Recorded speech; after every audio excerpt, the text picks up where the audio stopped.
Hello friends, welcome to months world. இன்றைக்கி நம்ம பார்க்க போகிற வீடியோ வந்துட்டு நிறைய ஃப்ரெண்ட்ஸ் வந்து கமெண்ட் பண்ணுறாங்க. எனக்கு ஃபெயிண்ட் லைன் தான் வந்திருக்கு. ஃபெயிண்ட் லைன் வந்து அதுக்கப்புறம் வந்து டாக்டர்ஸ் கிட்ட போனால் ஃபோலிக் ஆசிட் வந்து ப்ரிஃபர் பண்ணுறாங்க. ப்ரெக்னன்சியை வந்து பாசிட்டிவாக எடுத்துக்கணுமா இல்லை நெகட்டிவாக எடுத்துக்கணுமா அப்படின்னு சொல்லிட்டு நிறைய ஃப்ரெண்ட்ஸ் வந்து டவுட்டோட ரிப்பீட்டட் கொஸ்டின்ஸாக வந்துட்டு கமெண்ட் செக்ஷனில் பார்க்க முடியுது. அதுக்கான வீடியோ தான் இது. வீடியோவை ஸ்கிப் பண்ணாமல் பாருங்கள். வாங்க வீடியோக்குள்ளே போகலாம். ஃபெயிண்ட் லைன் வந்து பார்த்திங்கன்னா 3 டைப்ஸாக வந்து பிரிக்கலாம்.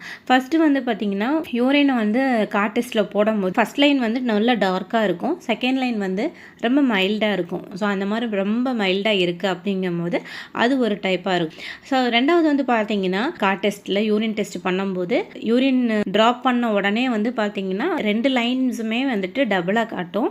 கொஞ்ச நேரத்தில் என்ன ஆகும்னா டபுள் லைனில் வந்து ஒரு லைன் மட்டும் டெஸ்டிங் லைன் மட்டும் மைல்டாக வந்து அழிஞ்ச மாதிரி இருக்கும், எழுவி போன மாதிரி இருக்கும். அந்த மாதிரி இருந்துச்சுனாலும் ஃபெயிண்ட் லைன் அப்படின்னு சொல்லுவாங்க. மூணாவது வந்து பார்த்தீங்கன்னா 2 லைனுமே வந்துட்டு ரொம்ப மைல்டாக இருக்கும். ரொம்ப மைல்டாக இருக்கும்போது இதை வந்து பாசிட்டிவாக நெகட்டிவாக அப்படிங்கிற ஒரு கன்ஃபியூஷன்ஸ் வந்து இருக்கும்.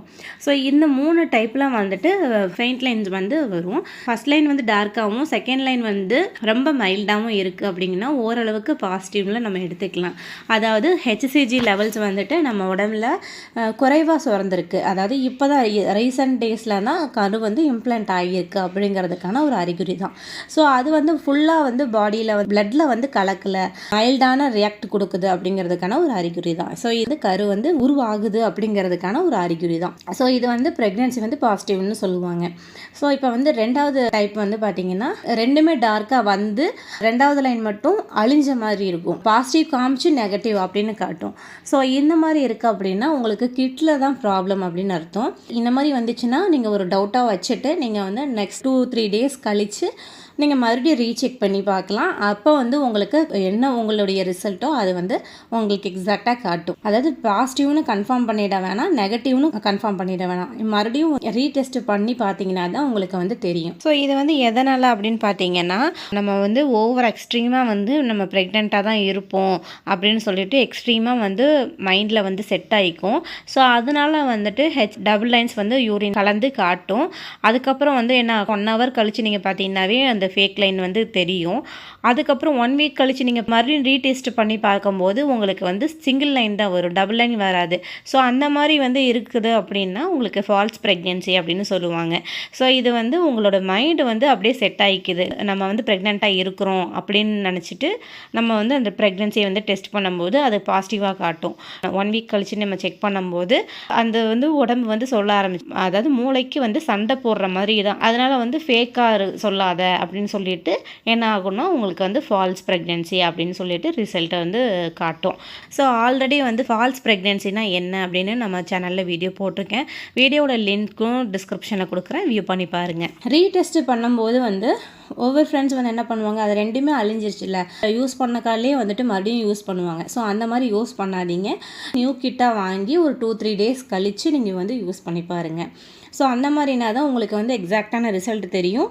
நான் ஆல்ரெடி வந்து ரீடெஸ்ட் பண்ணின கார்ட்ஸு, ப்ரெக்னென்சி கார்ட்ஸ் வந்து வச்சு நம்ம வந்து ஆல்ரெடி ஒரு வீடியோவில் போட்டிருக்கேன்.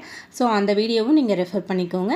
நான் அதனோட வீடியோட லிங்க்கும் நான் டிஸ்கிரிப்ஷனில் கொடுக்குறேன், தேவைப்பட்டு வியூ பண்ணி பாருங்கள். ஸோ மூணாவது டைப் வந்து பார்த்தீங்கன்னா 2 லைன்ஸுமே வந்துட்டு மைல்டாக இருக்கும்.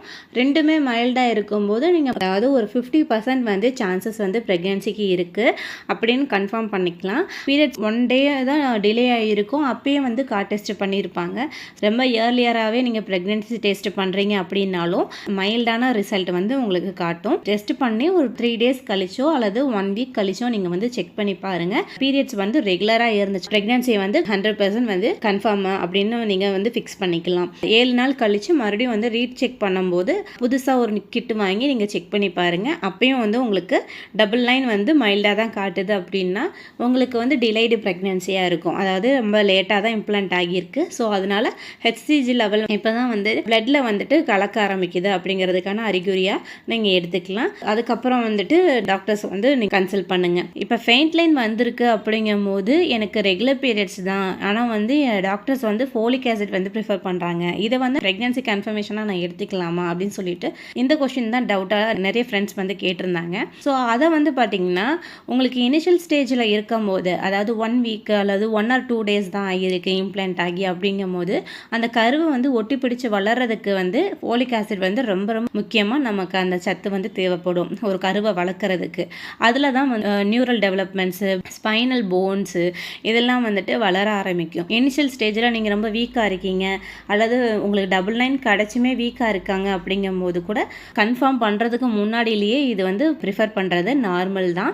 நீங்கள் ரொம்ப வீக்காவோ இல்லை அனிமிக்காவோ இருக்கீங்க அப்படிங்கும்போது தேவையான அளவு சத்து இல்லாமல் இருக்கும் அப்படிங்கும்போது உங்களுக்கு அந்த கரு வந்து ஒட்டி பிடிச்சி வளர்ந்தாலும் அது வந்து முழுசாக டெவலப் ஆகணும் இல்லையா? ஸோ அந்த கரு வந்து முழுமையாக வளர்ச்சி அடையணும். அதுக்காகவும் ஹார்ட் பீட் வந்து வரணும். நரம்பு மண்டலத்தை வந்து வளர வைக்கிறதுக்கு இந்த ஃபோலிக் ஆசிட் வந்து ரொம்ப ஹெல்ப் பண்ணும்.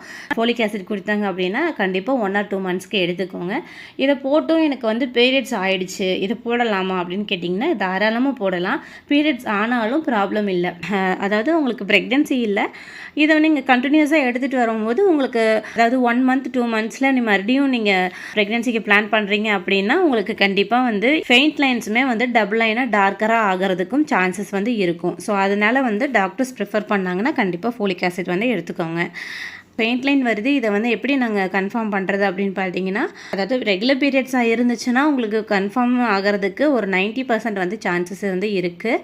இல்லை எனக்கு இந்த 1 or 2 வீக்ஸ்லேயே வந்துட்டு மறுபடியும் பீரியட்ஸ் வந்து வந்துடுச்சு அப்படின்னா நீங்கள் அப்படியே சடனாக ஸ்டாப் பண்ண வேண்டாம். ஸோ இப்போ உங்களுக்கு ஓவராலாக கிளியராக புரிஞ்சிருக்கும்னு நினைக்கிறேன். ஸோ பெயிண்ட் லைன் வந்துச்சுன்னா நீங்கள் வந்து ரொம்ப ஸ்ட்ரெஸ் ஆகாதீங்க. புது கிட்டு வாங்கி நீங்கள் அதையும் செக் பண்ணி பார்த்துட்டு ப்ரெக்னென்சியை கன்ஃபார்ம் பண்ணுங்கள். ஸோ இந்த வீடியோ உங்களுக்கு யூஸ்ஃபுல்லாக இருந்துச்சுன்னா லைக் பண்ணுங்கள், சப்ஸ்கிரைப் பண்ணுங்கள். Thanks for watching.